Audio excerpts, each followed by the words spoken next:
LASIK surgeries అనేది ఎవరు చేయించుకోకూడదు, are ఈ కార్నియల్ బేస్డ్ సర్జరీస్ అనేవి ఎవరు చేయించుకోకూడదు అంటే ఎవరికైతే unstable even after 18 years unstable refractive error ఉందో, రిఫ్రాక్టివ్ ఎర్రర్ అనేది మీ ఐసైట్ అనేది చేంజ్ అవుతుందో వాళ్ళు అసలు చేయించుకోవద్దండి. ఎవరికైతే స్కిన్ కండిషన్స్ కానీ ఏదైనా కనెక్టివ్ టిష్యూ డిజార్డర్స్ కానీ లోపల ఉండి దానివల్ల హీలింగ్ అంటే ఏదైనా దెబ్బ తగిలితే మానిపోయే శక్తి చాలా తక్కువ ఉందో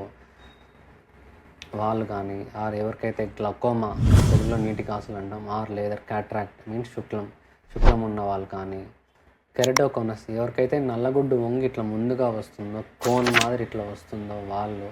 అన్‌కంట్రోల్ డయాబెటీస్ ఎవరికైతే షుగర్ లెవెల్ అసలు కంట్రోల్లో లేవో,